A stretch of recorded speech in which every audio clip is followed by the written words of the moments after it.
Hey guys, Telegram Sam here. If you don't already know, I have an Instagram. It's telegram underscore Sam underscore vinyl. So if you're on Instagram, check me out on there. But today we're just doing a recent vinyl pickups video where I show you guys the records I've gotten in the last 2 weeks. First off, we're going to start off with some 45s. I got these all at a shop in Portland called Lil Axe Records. Definitely recommend them if you're ever in the Portland area. They're a very small shop, but every time I go there, I just find gold all of the time. But yeah, these were some cool 45s they had there. This one I showed a lot on my Instagram stories. This is Taking Care of Business by Bhagwan.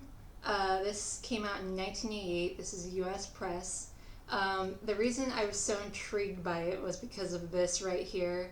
It says the only Hindu biker band from Cleveland. I don't think you could get away with doing something like this today because there are obviously like 3 white guys doing this. But yeah, I kind of thought like, oh, they're going to try to do like a Steppenwolf thing, maybe with like a little like Ravi Shankar Indian influence. But no, this is straight up like punk rock, new wave. They do a cover of Bachman Turner Overdrive's Taking Care of Business. And they also do a cover of Young Man Blues by The Who. But they do have 2 original songs on here. One is called Been a Long Time Since I Sniffed Some Glue. And 200,000 Pounds of Metal. Yeah, I mean, it's not like a holy grail, like, oh my god, I can't believe no one talks about this. But I think if you're a punk collector and you like collecting weird stuff like this is a cool little thing to add to your collection. Plus, it's like super cheap. I think I paid like $5 for this.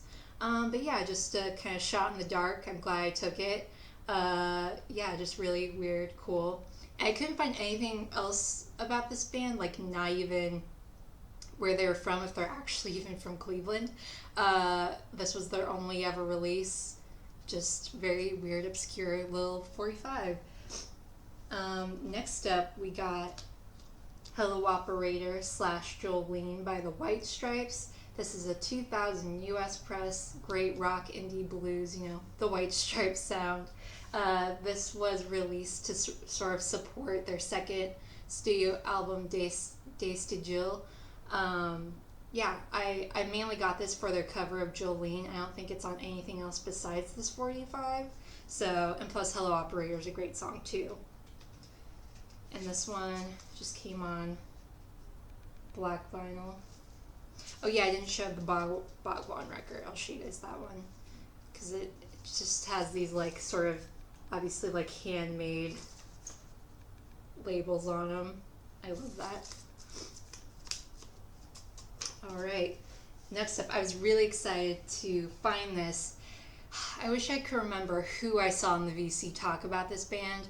But I saw someone talking about them and I added them on my Spotify and I really dig their sound. They're like an interesting mix of like surf and like 1950s like sci-fi music. This is Astro Launch by Man or Astro Man. This is a 1994 US press. Again, like I said, great surf, space rock, rockabilly. Yeah, this one's actually interesting because it looks like black vinyl, but if you hold it up to light, I don't have my phone next to me. It's actually more of a dark, translucent brown. Probably can't tell. But yeah, they do 2 originals on here. One called Philip K. Dick in the Pet section of a Walmart. And the second one is Transmissions from Venus 94. And then they do a cover of Man from U.N.C.L.E. and Time Bomb. But yeah, super cool, cheap little pickup if you're into like surf music. I definitely recommend them, or just sort of like experimental early 90s surf fusion music. And then this one I have been obsessed with since I got it. Again, just something that just looked really interesting and cool. And this was literally just the cover. It's just a piece of paper. But Surf a la Mexicana. This is a comp of Mexican surf songs, obviously. Each side has 3 songs on it. So the first side has Los Locos del Ritmo. They do a song of El Rey del Surfin. Los Wheelers, Besame Mucho. I don't know if that's on YouTube, but look that song up. That song is so fantastic. One of the best surf songs I've personally ever heard. I love it. It reminds me a lot of Rumble by Link Ray. And then Los Persuaders, La Gran Ola. And then the second side has Javier Baptiste and his famous Finks do a version of California Sun, but instead of California Sun, they do Tijuana Sun. It's so good. And then two songs by the Cambridge Stones. They do a cool, like, sort of Mexican version of Misery Lou, and then their own song, Cuando Vera Mi Novia. This is so fantastic, so cool. A great collection of some obscure 50s, 60s Mexican surf music. Super cheap. Again, I think I only paid like $8 for this. I don't know the exact year this was made. I'm assuming it's a late 90s, early 2000s press, because this label that came from Repent Records wasn't even found until like the mid 90s, so that's my guesstimate. And yeah, this one just came on a very simple label, black vinyl. But yeah, if you ever see this and you're into like cool surf 50s, 60s music, definitely pick it up. It's so good. Next up, we're just gonna get to the long plays here, the LPs. Super excited to finally have a copy of this. This is Out of Step by Minor Threat. This originally came out in 1983, and I think this is a late 80s, possibly early 90s press. They repressed these a lot after its initial release. Great hardcore punk rock. Minor Threat were like the figureheads of the hardcore DC scene in the 80s. This was their first real and only studio album. They actually were temporarily broken up in 1982, the year before this came out, but then they kind of got back together, and a lot of the lyrics on this mainly focus on like friendships and just the difficulty of relationships and friendships and working together with your friends. Obviously sort of referring to the time apart they spent away from each other, which differs a lot from their earlier stuff that was more politically focused and kind of pushing their whole straight edge sort of way of living, the whole like drug-free, alcohol-free way of living in punk. But yeah, this is a really cool thing. I am a huge Minor Threat fan. I've always wanted to get a tattoo of this little black sheep, and I probably will someday. But yeah, such a huge fan. I've been looking for any version of this for a really long time, so it's so cool to finally have it. And this one just came on. Black vinyl with the yellow, green Discord label. And next up, a person that I've been missing in my collection. As a big Soul fan, I can't believe I don't have anything by this person yet, but this is I Was Made to Love Her by Stevie Wonder. This originally came out in 1967. This is a 1968 US press. I mean, great soul, funk from Stevie. This was kind of before the great stuff he did in the 70s. Still really cool to listen to. He does covers of like Otis Redding and My Girl by the Temptations, Ray Charles, James Brown, and one of his first early hits, I Was Made to Love Her. I love that song. Such a great artist. Definitely prefer his 70s stuff over like his 60s stuff, but still fantastic nonetheless. This one just came on black vinyl with the yellow-brown Tomla label. They were a subsidiary of Motown.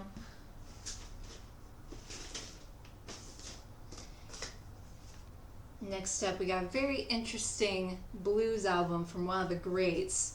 This is the London Helen Wolf Sessions by Helen Wolf, and it features Eric Clapton, Steve Winwood, Bill Wyman, and Charlie Watts.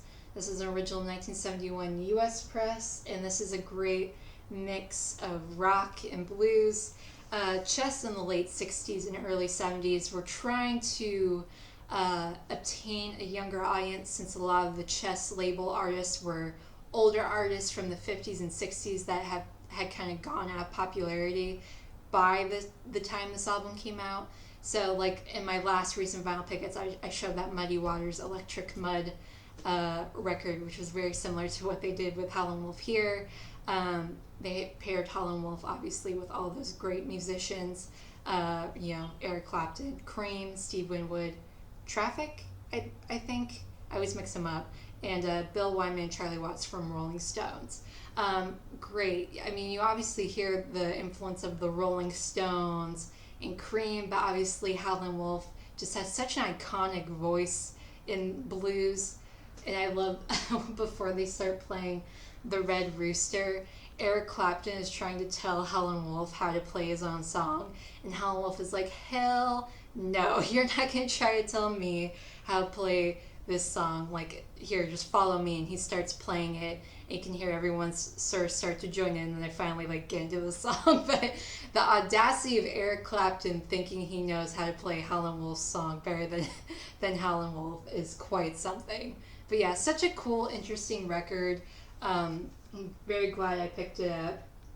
Gatefold with all these cool pictures from the session. Very interesting blend of, what was going on in rock music during that time, and obviously where rock music came from, which was, the 50s blues scene in America. So super cool thing to have. And then this one just came on black vinyl with this 70s chess label. And then next up we got a classic here, Who's Next by The Who. The only Who I have are 2 comp albums, so it's finally nice to actually have one of their studio albums, and this is like one of their classics. This is an original 1971 US press, great rock, hard rock. This one has a lot of some of their most popular songs like Baba O'Reilly, Behind Blue Eyes, Won't Get Fooled Again, My Wife, that great John Wessel song. But I was reading about this album, and actually a lot of the songs on here come from another rock opera that Pete Townsend was writing after the success of Tommy, called Lifehouse. But there was a lot of friction between Pete Townsend and their manager at that time, and they just didn't want to do it because they're like, we just did a rock opera, like let's try and do something different. So they ended up not doing it, and a lot of the songs from that ended up on this album, and plus like the 2 or 3 albums after this. So that's pretty cool. It would have been interesting to like hear another sort of rock opera from them, if it would be as good or even better than Tommy. And then this one just came on black vinyl with the classic Decca label. And this next one I've been looking for such a long time. I'm so glad to finally have it. This is If I Could Only Remember My Name by David Crosby. Besides all of Neil Young's stuff, this is one of my favorite solo albums from the Crosby, Stills, Nash & Young gang. Just so fantastic. I love this front cover, and the back photo is great as well. But yeah, this is an original 1971 US press. I would describe this as folk, rock, country, psych. This was his debut solo album after Deja Vu came out, and you had Graham Nash, Neil Young, Joni Mitchell, members of Jefferson Airplane, Santana, Grateful Dead playing on this. This is like a who's who of the whole Laurel Canyon, San Francisco music scene on this album. And it has this great gatefold where it has all the pictures of everyone that contributed to the album. I mean, this is just...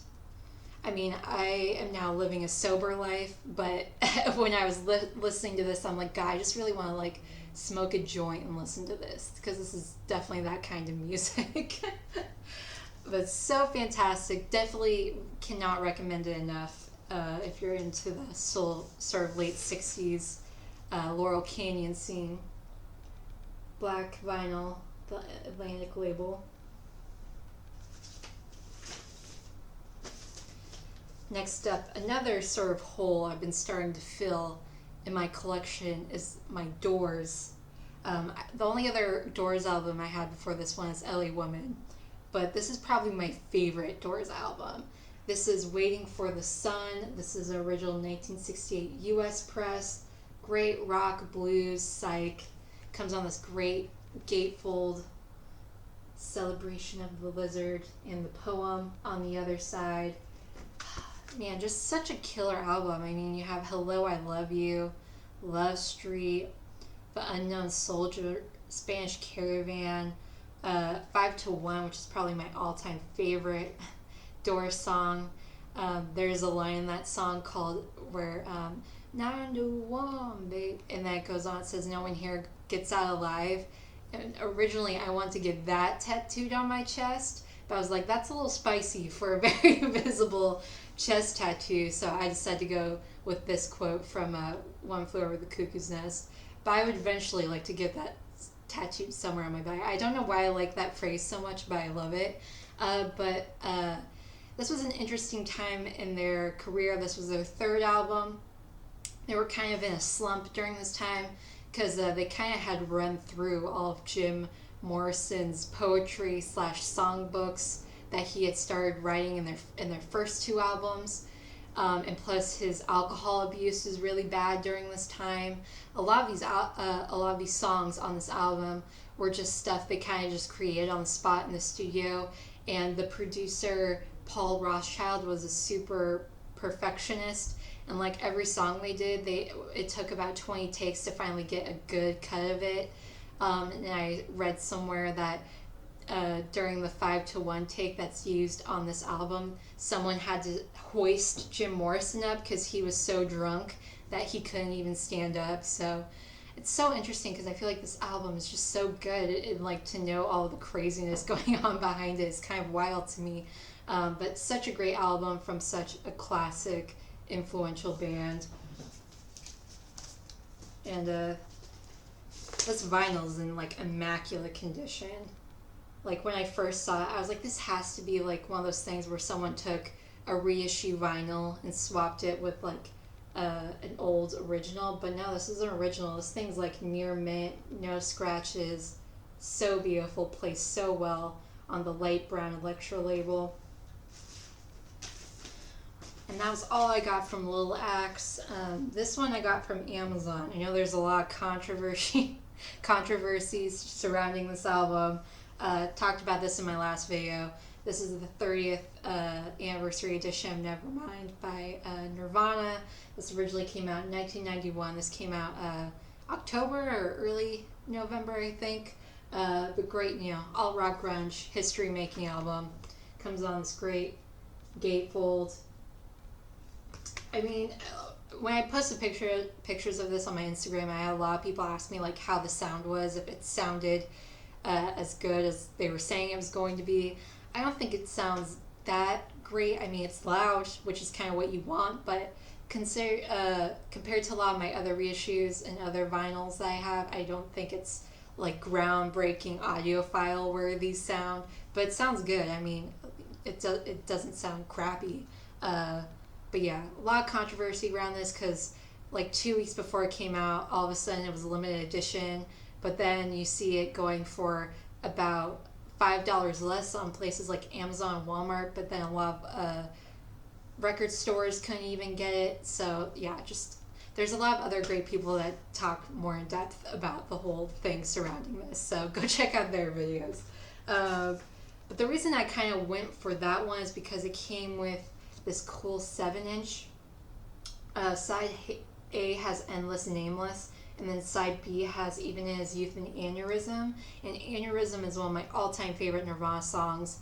I think the cut of Aneurysm on here is different from the cut that's on Incesticide. This one sounds like a little bit rougher, maybe like a demo, but it doesn't say anywhere that it's like a demo, so I'm not entirely sure. But yeah, here's what the 7-inch looks like. But yeah, I kind of just got this version for the 7-inch. I've heard the Back to Black reissue actually sounds better than this one, so I think if you're more worried about sound, probably go for that one over this one. And then here's the record, the David Geffen label. Then last but not least, such a surprise. I didn't even know this was even a thing or that it was coming out until I saw one of my local record stores post a picture of it. But this is Game, Dames, and Guitar Things by Eddie Hazel. I can't believe I'm holding any sort of copy of this. This originally came out in 1977. This came out last Friday, so 2 days ago. It's funny because I was talking to Dave from Local Bandography because I posted a picture of Funkadelic or Maggot Brain by Funkadelic on my Instagram a couple weeks ago. And I was like, yeah, man, this is such like a holy grail, but they're so expensive and so hard to find. It'd be so cool. Or I can't believe they haven't done a reissue of it yet. And then Friday morning, I saw this, and I'm like, what? Like, how come I didn't hear anything about this?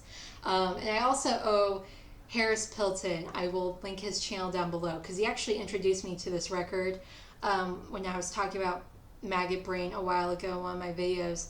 He was like, oh, have you heard Eddie Hazel's solo album? I was like, no, I didn't even know he had a solo album, because Eddie Hazel is one of my all-time favorite guitar players. And he posted a link to the version of California Dreamin' he does on this record, and it just like blew my mind. And I listened to some other songs that were on this album on YouTube, and I became obsessed. And of course I looked up what originals go for, and it's just insane. They go for roughly around $200. These weren't in print for that long in 1977. I've seen people go as high as $800 for original sealed one that has like a promotional sticker. Just insane prices on this. But this is a fantastic album, and just it deserves all the praise. I mean, obviously, his covers of California Dreamin' and I Want You, She's So Heavy. You also have Physical Love, which is actually a Bootsy Collins Rubber Band song. Bootsy Collins actually plays on this, and George Clinton produced this along with Eddie. And then he also does a remake of Wars of Armageddon from Maggot Brain, but he calls it What About It. I mean, just such a great record. Get this while it's available. I don't know if it's like a limited edition thing. I think this is only the second reissue they've done of this album, so I guess the first one to be on colored vinyl. This really cool light blue color vinyl. It just looks so pretty. So cannot recommend this enough. Get it while you can, because I have a feeling probably in the next couple months these will skyrocket in price if they end up being like a limited release sort of thing. But yeah, that was all I got these last couple of weeks. Thank you so much for watching. I'll see you guys in the next video. Bye.